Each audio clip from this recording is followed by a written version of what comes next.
que vamos a empezar nuestro think tank sobre la trascendencia de Dios en la inmanencia de lo cotidiano, que así dicho parece muy pedante, pero no lo es tanto, porque es ver las cosas de Dios y cómo podemos verlas en nuestro mundo, en lo ordinario, porque ya sabéis que los que seáis cristianos, mañana empieza el tiempo ordinario, hoy es el último día de Navidad, con el bautismo del Señor terminamos el ciclo de la Navidad. Saludamos a todos los que os estáis incorporando, que son... Marpif FV. Saludo muy fuerte. ¿Desde dónde? Me tenéis que decir siempre. ¿Desde dónde lo estáis viendo? ¿De México? Por supuesto. Laurel 1310. Laurel 1310, que fue la fecha de nacimiento. Hola, desde Barcelona. Desde 1310, pero luego ponen, o sea, desde el siglo XIV. De Tenerife. Desde Tenerife, qué suerte por el tiempo, ¿no? Digo. Francisco Pájaro. Francisco Pájaro, ¿en serio? Sí, gracioso. Francisco Pájaro, un saludo, Paco. Paco Madrid. Tenemos gentes que os vais a ir incorporando. Por supuesto, que en todo lo que vayáis escuchando... Elena desde Barcelona. Escolti, seguís siendo el Barça el número 1 en el fútbol y en muchas más cosas. Y todas las cosas que queráis saber me lo vais diciendo. Desde Sevilla, Patricia, pues oye. Desde Guatemala, pasamos a Guatemala. Desde San Sadurní de Noia. Y aquí se está llenando ya la sala, así es que en breves momentos vamos a empezar.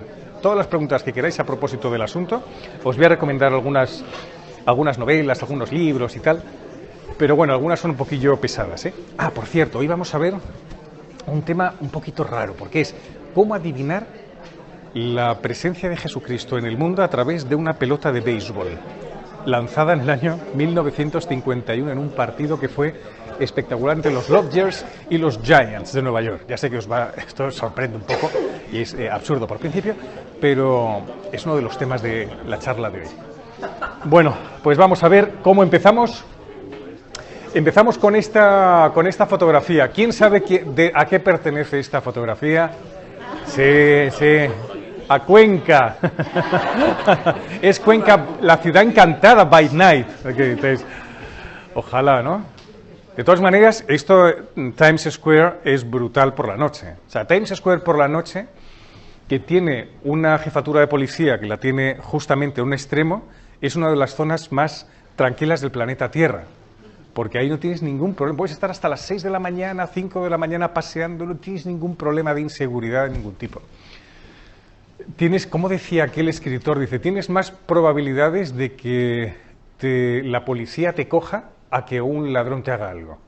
O sea, es impresionante, ¿no? Eso dicen los especialistas. ¿Por qué os pongo esto al inicio del think tank de hoy que va a ir a propósito de la trascendencia de Dios? Porque Dios es trascendente y supera todo lo real dentro de la realidad que es donde estamos metidos nosotros. Este es el tema. Entonces, ¿cómo es posible poder mezclar ambas cosas?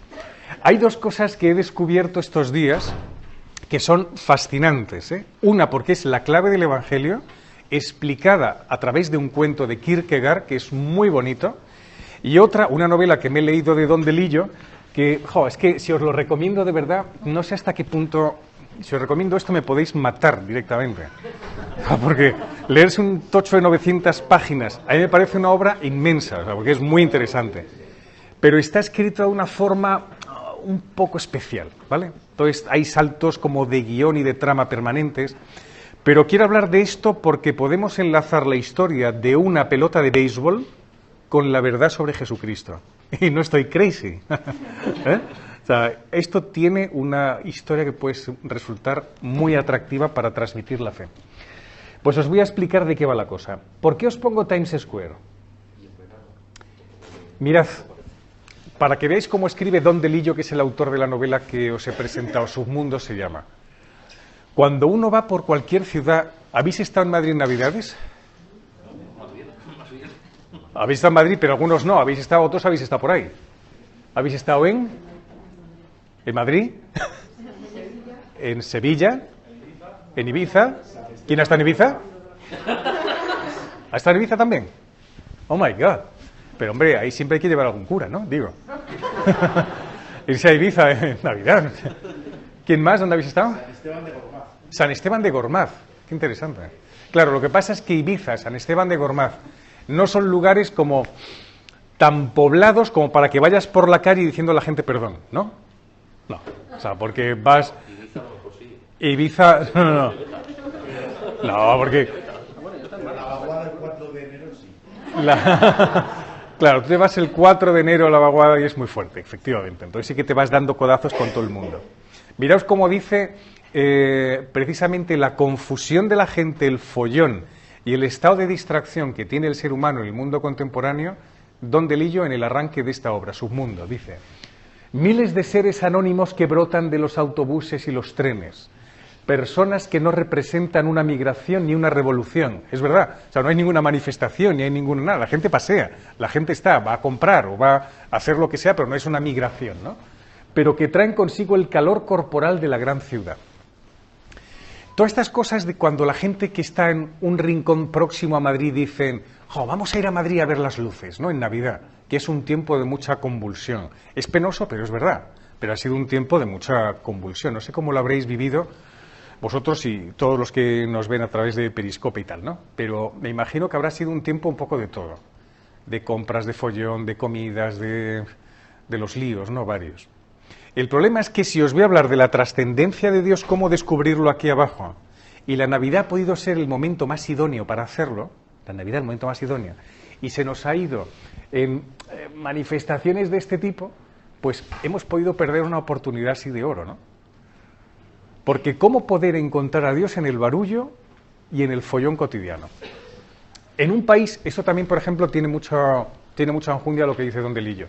Y tiene razón. En un país tan apresurado por construir su futuro, Estados Unidos, él se refiere a Estados Unidos, que siempre es un país más que mira hacia atrás, mira hacia el futuro. Porque si mira hacia atrás se queda muy corto, ¿no? O sea, es un país que, dices tú, miras hacia atrás y tienes una porción de historia mínima.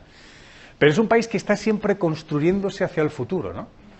O sea, las Torres Gemelas, se bombardean las Torres Gemelas, se van los aviones a las Torres Gemelas, las destrozan y tal, y de repente ya se ha construido un nuevo rascacielos brutal, ya se está hiperconstruyendo. Es un país, y eso que Nueva York no deja de ser una excepción dentro de Estados Unidos, pero es un país que siempre está transformándose en tecnología, etcétera, ¿no?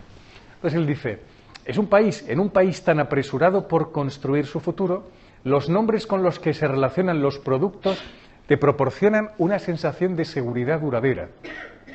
Johnson & Johnson, RCA Victor, General Motors. Los venerados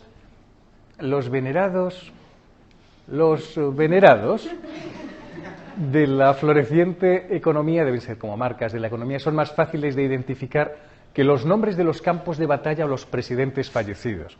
Es decir, que como que la provisionalidad de las marcas nos atrapa mucho más que lo que es la historia, ¿eh? Hay un amigo mío que me ha dicho recientemente que él se acordaba de un anuncio de Singer, las máquinas famosas Singer de coser y tal. Entonces él decía que la publicidad de Singer era: esta máquina la utilizarán los hijos de tus hijos. Tú eso se lo dices a alguien y intentas vender un móvil. Este móvil lo utilizarán los hijos de tus hijos y ese móvil no te dura nada. ¿Por qué? Porque no lo compra nadie. Porque todo es lo puntero, lo reciclable, lo inmediato, lo que se puede fagocitar inmediatamente. Entonces, esto es un peligro a la hora de nuestra posición en el mundo. Es decir, lo que yo quiero al inicio de esta pequeña introducción es deciros a qué velocidad vamos, hacia dónde vamos y la posibilidad de, si vivimos de determinada manera no profundamente humana, se nos escapa el Dios trascendente en lo cotidiano. Si vivimos el flujo de los acontecimientos de una forma fugaz, tan deprisa, ojo que Dios está hablando permanentemente. Un cristiano no tiene la idea de un Dios que habla una vez en la vida, que fue cuando Jesucristo, el Verbo, se hizo carne, habitó entre nosotros y lo recordamos una vez al año. Sino que Dios no para de hablar todos los días. Esa es la conciencia que tenemos todos los cristianos. Entonces, ¿por qué nosotros tenemos tan poca fe? ¿Por qué nosotros no lo vemos? ¿Por qué nosotros decimos, vale, y qué... Sí, vale, Javier, músicas celestiales, ¿dónde está? ¿No?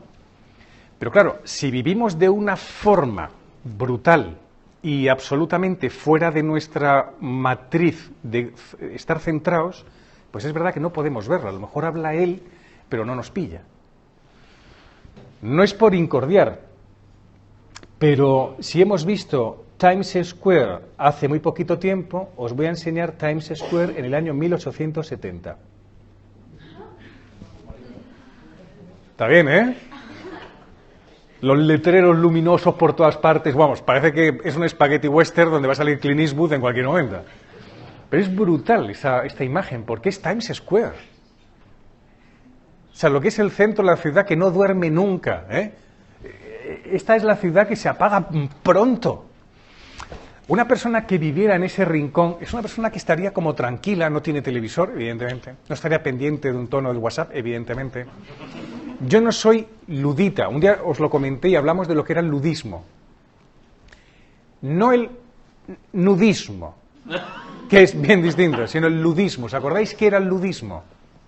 Los luditas, si no recuerdo mal, eran aquellos hombres del siglo XIX que venía la revolución industrial, las nuevas tecnologías y tal, lo que hacían era quemar los propios artefactos que eran causantes de que ellos perdieran sus puestos de trabajo.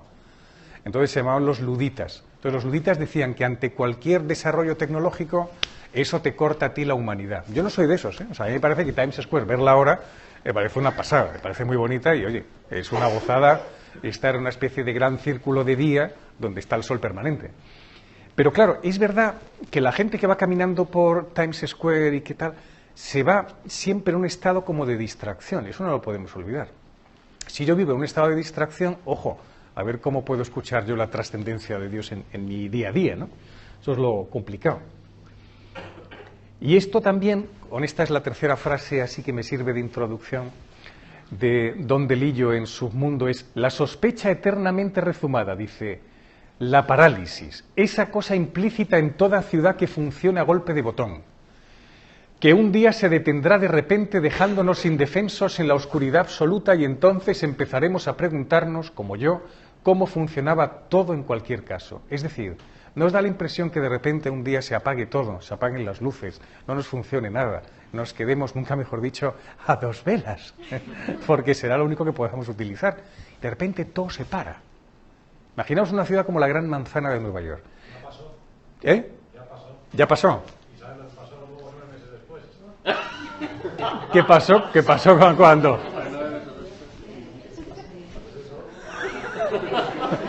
Vamos a publicidad un momento lo de los 9 meses después, ¿qué pasó?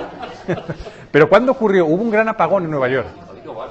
¿En qué año exactamente? ¿Vosotros no acordáis? ¿No os acordáis de...? En los años 70, 71, 75.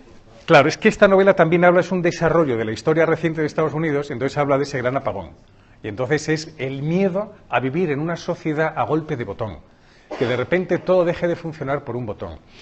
Si tú tienes perspectivas en tu vida que dependen de un botón o que dependen de algo eléctrico, electrónico, tecnológico, de última generación, la has liado, porque entonces estás inerme frente a lo verdaderamente esencial. Si no desarrollas cosas esenciales en la vida, te quedas inerme en un mundo en el que cada vez todo está más tecnologizado. Entonces, claro, eso es muy... Esto hay que pensarlo. Sin ser muy amantes del campo frente a la ciudad, que estas son las grandes ideas o los grandes enfrentamientos que hay, ¿no? Los que dicen, no, es que es mucho más religioso estar cerca del campo que vivir en una gran ciudad. Yo no sé si estaréis de acuerdo en eso. Hay gente que dice, verdaderamente cuando uno vive en el campo es más capaz de descubrir a Dios que cuando uno vive inmerso en una ciudad hipertecnológica como Shanghai. ¿En eso estáis de acuerdo o no? ¿Creéis que no? Eso depende de cada persona. Depende de cada persona, pero depende también del hecho en sí de decir, yo veo cómo transcurre todo. Puedes encontrar a Dios en una gran ciudad y en el campo también. La ciudad, puedes encontrar a Dios en una gran ciudad y en el campo, evidentemente, eso es de cajón. Pero cuando nosotros, Luis del Val, por ejemplo, el verano pasado, es que a mí se me quedó grabado, escribió una tercera de ABC muy interesante en la que decía, ha desaparecido la fruta de temporada. Ahora mismo, ¿qué os apetece? O sea, apetece uvas, tienes las uvas. Pues me apetece una sandía. En pleno enero tienes una sandía. Y ya tenemos fresas. O sea, quiero decir, ¿por qué? Porque vienen de otros rincones. En un mundo globalizado ya no hay fruta de temporada. Cuando uno está pegado a la tierra, sigue un ritmo natural. Ese desarrollo natural, ¿creéis que también eso ayuda un poco a tener una conciencia de saber esperar, de las cosas que guardan ciertos ritmos? No sé. Ahora está todo como rápido y no sé. Sin entrar a ese debate de campo-ciudad, campo-ciudad, campo. A mí yo soy un enamorado de la urbe, a mí me entusiasma. Cuanto más cosmopolita la ciudad, mejor. Eso es verdad. Pero mirad, os voy a poner el artículo de una de las colaboradoras del blog que tengo de Adiciones, que me gusta mucho lo que ella explicó, que llamó el verdadero éxito. Así es como ella denominó el artículo. Entre otras cosas dice, a ver si estáis de acuerdo, voy a leer algunas cosas, ¿no? Hemos aprovechado estos días, ella dice que ha estado en el campo, ¿vale? Voy a decirlo subrayado. El mismo espíritu sufrido que aguanta lo que venga encima, aguanta un chaparrón, aguanta una granizada, como el hombre del campo aguanta lo que sea, se torna espíritu agradecido con los regalos de la tierra, porque es muy fácil entender que la riqueza conseguida no solo depende de la voluntad del hombre, sino de un sinfín de elementos que a su pequeñez se le escapan por completo. O sea, la sensación de que tú estás no a merced solo de ti mismo, sino de otros elementos que integran tu vida, que no eres capaz tú de controlar, como si tú trabajas la tierra y dependes de la meteorología, del estado de la tierra, o sea, que no eres tú el que gobiernas todo, es un elemento muy interesante a considerar, yo creo, ¿no? Porque te genera a ti un estado también de que no eres tú el que lo gobiernas todo. Entonces, si no gobiernas todo, es que puedes dejar un filtro a tener más humildad dentro de tu corazón y decir, oye, que aquí se dependen de muchas más cosas. Aquí hay microcultivos, aquí todo está, o sea, da igual ahora mismo que esté lloviendo, se nos lava el coche.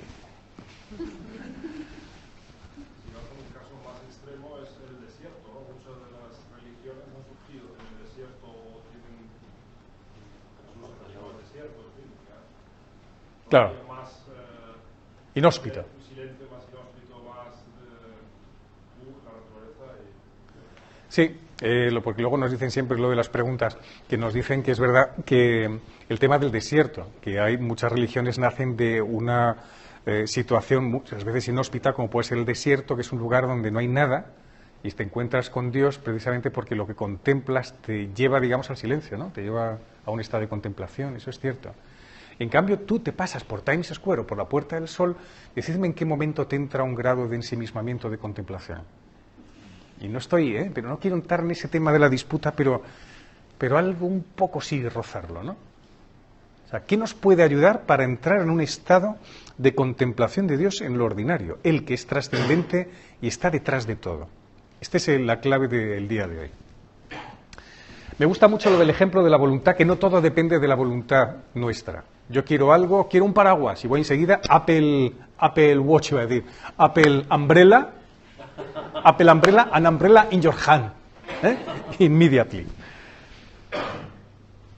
Otra cosa que, por ejemplo, que he subrayado, la vida, lo que a duras penas se le saca al campo, llena la mesa de buena comida, fresca, sana, saludable, de la de toda la vida, sin saber que ahora un prefijo bio convertiría el menú en plato de un auténtico gourmet. Pero después de arreglar la maquinaria, guardar para el gasóleo provisional, para nuevas simientes, para mejores piensos o para unas cuantas gallinas más, queda muy poco para los lujos. Es decir, que no se vive en un estado en el campo de lujo, porque todo es como la construcción de lo cotidiano ya tiene suficiente. Te da el tiempo para estar con la familia en torno al hogar, a los dioses lares que se decían en la antigüedad, a los dioses que poblaban la casa, la chimenea, el estar juntos en conversación. Ahora todo eso como que cambia, ¿no? Eso es un problema.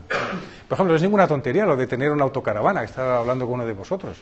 Una autocaravana es un sitio que es todo en sí, porque es la casa, la comida y el pis, ¿no? O el pis no. El pis también, claro, qué tontería. Eso es todo. La ducha, la ducha también, claro, una autocaravana. El coche, claro. Te puedes duchar mientras conduces, qué fuerte. Es el colmo. Dice, mira aquí por la izquierda. Pero es brutal. Dices tú, un lugar donde se habla, donde estamos, donde se vive. No sé, pero la idea está de la concentración un poco de las relaciones. La vida allí no es fácil, no es cómoda, pero es sencilla, dice esta chica, esta periodista. Me decía una amiga, esto me ha gustado también, me decía una amiga, historiadora en relación con esta vida de sencillez, que no fue hasta hace solo unos siglos cuando la humanidad empezó a entender el éxito solo como sinónimo de progreso. Entendemos por éxito el progreso. O sea, cuando una cosa, el Producto Interior Bruto de un país, etcétera, todo eso es porque progresamos. O sea, porque vamos progresando poco a poco. ¿Cómo que progresamos? Ojo, ojo, ojo, que para eso yo hago estos think tank. Vamos a reflexionar. ¿Cuál es el auténtico progreso? ¿Hacia dónde vamos? Espérate, que no es el progreso de ir hacia adelante comiéndonoslo todo, ¿no? Que no tenemos que ir a la velocidad del Jaguar, o sea, no. Por lo menos para tenerlo ahí en la cabeza. Más cosas que me han parecido interesantes. Esto, perdonad la autocita, pero es que lo escribí yo porque me gustó mucho una conferencia que dio Andrés Trapiello en la Fundación Juan Marc. Andrés Trapiello va a escribir un libro sobre el rastro. No hay un solo libro que se ha escrito sobre el rastro, quitando el de Ramón Gómez de la Serna. Hay un escritor español, periodista español, escritor maravilloso, Ramón Gómez de la Serna, que todos lo conocemos por la calle de Madrid. Y dice, ¿dónde estás? Ramón Gómez de la Serna 15. Pero Ramón Gómez de la Serna es uno de nuestros grandes escritores. Es brutal. Automoribundia, por ejemplo, que es la biografía suya, es un libro básico, porque se aprende muchísimo. Además era un hombre con una fe muy socarrona, un hombre apasionante, escribía maravillosamente. Entonces él escribió un libro sobre el rastro, pero era más bien de anecdotillas. Andrés Trapiello va a escribir, el escritor español, va a escribir toda una historia de los orígenes del rastro. Entonces fijaos también a propósito de esto, de no perder lo esencial, de ir a lo concreto, etcétera, habla de la experiencia del rastro. Entonces os digo solamente lo subrayado, lo negrito. Bueno, no hemos nacido de las manos de un trabajador que coloca el mismo microchip en la cadena de montaje, sino de un Dios que sopla un aliento diferente sobre cada criatura que llega al mundo. No, pero antes esto. Trapiello tiene en mente un libro futuro, una suerte de estudio de filosofía de las cosas menudas que han pasado por 1000 manos y son más valiosas que las recientísimas. Algo así decía en su primera conferencia. Es que dio 2 conferencias en la Fundación. La filosofía del rastro es toda una filosofía de vida. Es el recuento de las cosas que no se van, que llevamos atadas a nuestra vida. Yo voy al rastro con la esperanza de encontrar una respuesta, porque si la hay, tiene que estar entre las cosas viejas, no en las nuevas. En aquellas, la respuesta está mejor prendida y asentada. Las cosas nuevas nos llegan cosidas con alfileres. Sacamos mucho más de un fragmento del pasado que de las cosas nuevas. Eso que la gente del rastro llama cosas a estrenar. Y añade con más hondura tal, solo vemos aquello que nos mira. Yo quiero con esto que vayamos profundizando en un estado de trance, para poder descubrir que solamente en ese estado Dios está a tiro de piedra. Si tú te fijas solo en lo novísimo, en lo ultimísimo, él pone el ejemplo del rastro de las cosas manidas, de las cosas que ya han sido trabajadas. ¿Sabéis lo bonito que es encontrar en un libro viejo, por ejemplo, de 1934, la dedicatoria? Eso me lo encontré yo un día y que me pareció de las cosas más bonitas del mundo, de un chico enamorado a su chica, el año 34.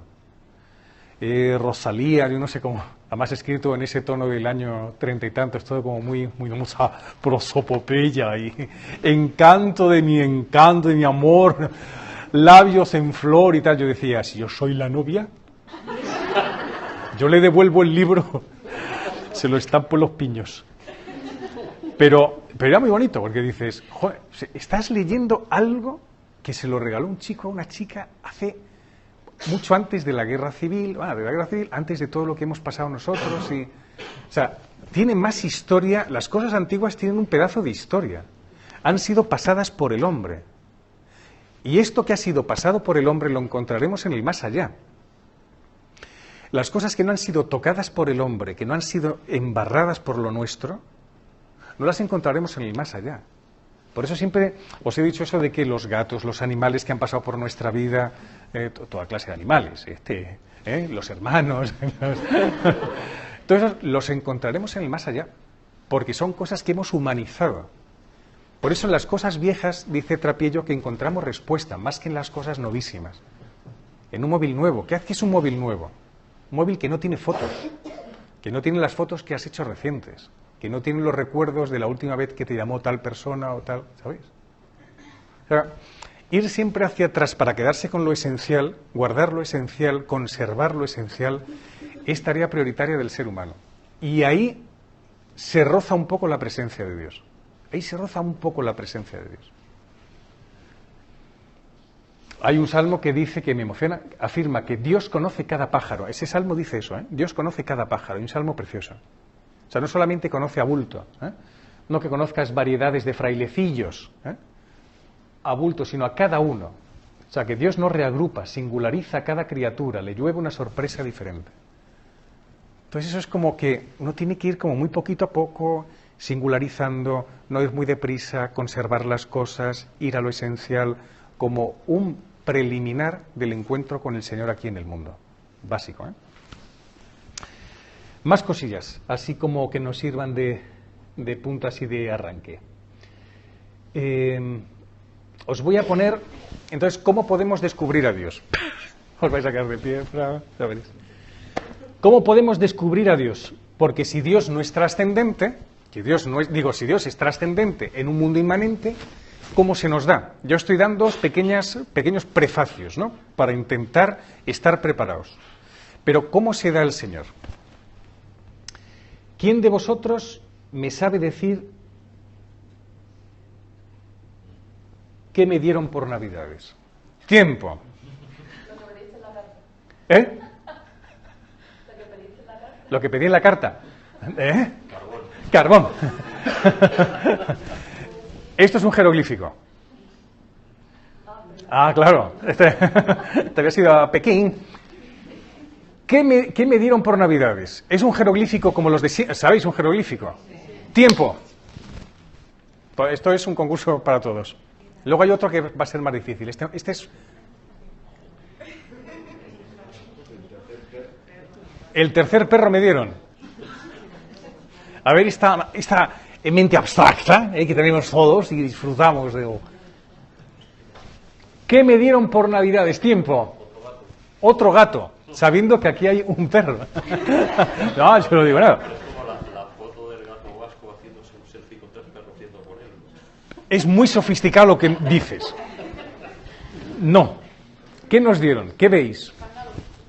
Exacto. ¿Quién lo ha dicho? ¿Han dicho? ¿Alguien ha dicho candados? ¿En serio? Neus, te has ganado. ¿Qué se ha ganado? Un apartamento en Torrevieja, Alicante, que se ha entregado llave en mano por Gianni. Efectivamente, candados. Oye, vamos a ver, esto ya me está asustando. Atención, el nuevo no tiene... Si acertáis de verdad que os doy llave en mano el apartamento. O sea, el que acierte esto, me impresiona, ¿eh? A ver los de México y demás, ¿eh? A ver, por favor, a ver cómo colaboráis. Esto es muy difícil, ¿eh? El nuevo no tiene... Muy divertido, porque vemos a gente que hace... No tiene ranura. No tiene ranura, no. No tiene una hucha, no. No tiene... Porque está muerto, claro. Pero está muerto por algo en concreto. ¿Qué es lo que le ha matado? Un dinero, pero ¿qué dinero? Es un bimbi, un yen. ¿Qué bicho es? ¿Pero qué ratón es? Es el ratoncito Pérez que le ha matado un yen. Entonces, eso, el jeroglífico, ¿cómo se agrupa todo en una palabra? ¿Qué le falta? El ratoncito Pérez que le ha matado el yen. Que no tiene niños para quitarle los dientes. Es imposible porque yo lo he encontrado y he dicho, de verdad, esto no lo adivina nadie. Es Pérez, como está muerto, es ex Pérez.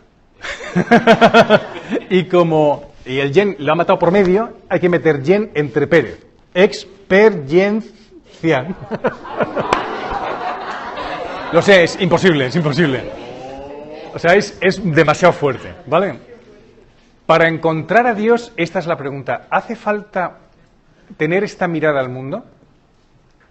Quiero decir, Dios ha creado el mundo como un jeroglífico que tú tienes que estar pensando, ¿dónde estás? ¿Qué me quieres decir? A que muchas veces pensáis, no entiendo por qué Dios habla así o qué me quiere decir. ¿Cómo creéis que habla Dios? ¿Como un jeroglífico? Según le da. A ver si vamos a confundir a Dios, que de repente se levanta una mañana y no le da por... Ya, pero para Dios no hay tiempo, lo hay para nosotros nada más. Pero, ¿creemos que para acceder a Dios, qué? Sencillamente. Yo creo que es un jeroglífico si lo buscas en la soledad.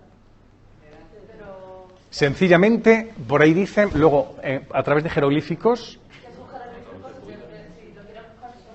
si lo quieres buscar solo. Pero, si tienes novio... ¿Eh? No sé. Si realizas la cultura del encuentro, pues es más fácil. Sí. Joder, hemos pasado del ex ratoncito Pérez, ojo, a la cultura del encuentro. Bueno, vamos a ver, es que yo creo que esta manera propiamente de intervenir Dios en el mundo, haciendo de la vida un jeroglífico, para que el hombre tenga que deducir y decir, perros dados, no, perros, dos perros, sinónimo de perro, can, dados. ¿Creéis que Dios nos puede, no tomarnos el pelo, pero nos quiere hacer la vida tan difícil como para que sea deducido? No puede ser por ahí. Exacto, entonces, ¿por qué? Si Dios dice, nos han dicho la cita esta del Evangelio que es muy importante, te doy gracias, Padre, porque has revelado estas cosas, no a los sabios y a los entendidos, sino a la gente sencilla. Sí, Padre, así te ha parecido mejor. Entonces, ¿por qué no le oímos? Ahora decís, ¿por qué no somos sencillos? Claro, eso está muy bien, pero ¿por qué no somos sencillos? Esto es lo que uno tiene que decir. O sea, yo tengo que trabajar, ¿por qué no soy sencillo? ¿Por qué me he complicado tanto la vida?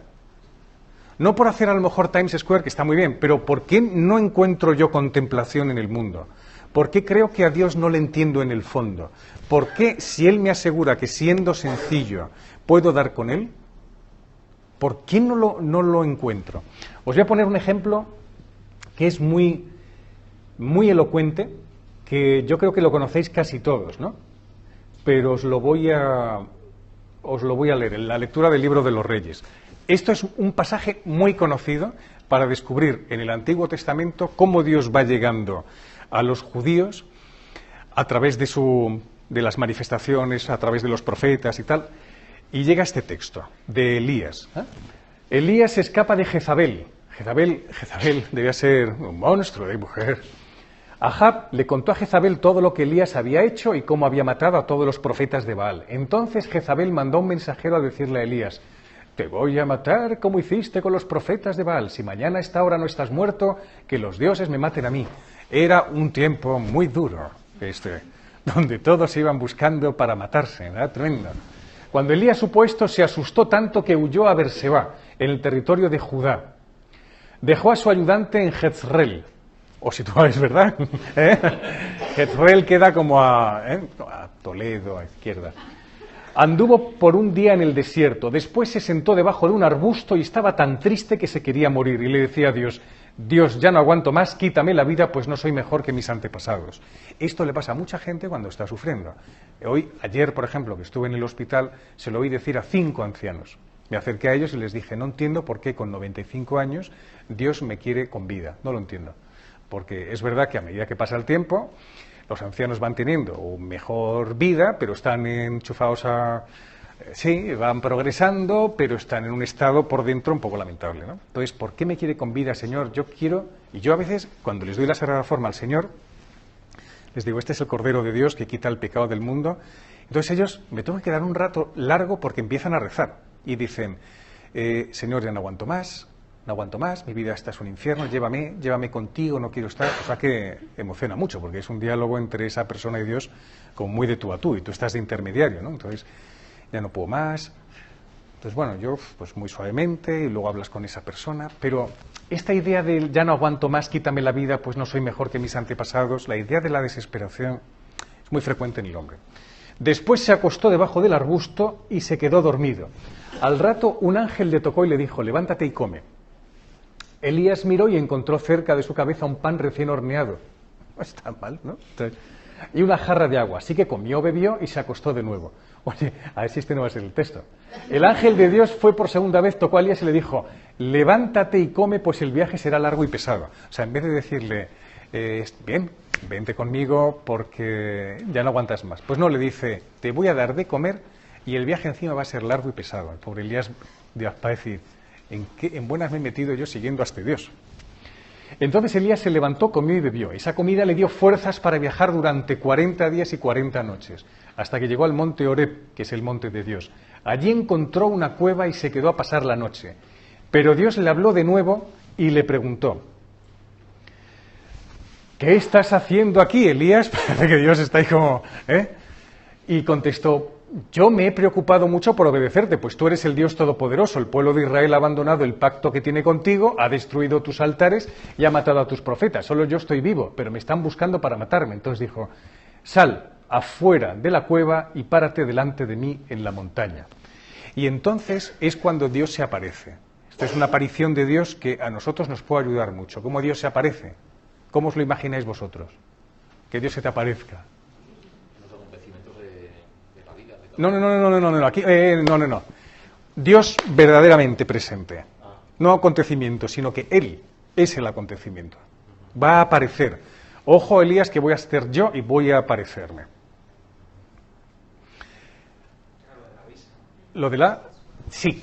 En este momento Dios pasó por ahí y de inmediato sopló un viento fuerte que estremeció la montaña. Y las piedras se hicieron pedazos. Pero Dios no estaba en el viento. O sea, ocurrió de repente un viento así fuerte, huracanado, Entonces Elías se dio cuenta de que ahí no estaba Dios. Después del viento hubo un terremoto. ¿Esto no lo habéis oído nunca? Sí. Entonces, ¿para qué yo estoy haciendo aquí la historia? Ganas de entretener de verdad, ¿eh? Después hubo un terremoto, pero Dios tampoco estaba en el terremoto. Después del terremoto hubo un fuego, pero Dios tampoco estaba en el fuego. Después del fuego se oyó el ruido delicado del silencio. Esto es una traducción un poco más moderna, ¿no? Hubo como un susurro muy pequeño, ¿no? Y entonces Elías lo escuchó, se tapó la cara con su capa, salió y se quedó a la entrada de la cueva. Y escuchó la voz que le preguntó, ¿qué estás haciendo aquí, Elías? A Dios se le escucha en el susurro de algo tan parecido al silencio que está a punto de ser silencio. Está a punto de ser nada. Eso decía Thomas Merton, que es muy bonito. La presencia de Dios está como a punto en este mundo de ser nada si pasa inadvertida para ti. Por lo cual hay que estar muy atento, porque si no la cazas, si no te das cuenta, el Señor pasa inadvertido. Porque está justamente en lo más sencillo, pero en lo más pequeño, en lo más inaudible, en lo silencioso y en lo que no te esperas. Pero esto es una pista, ¿eh?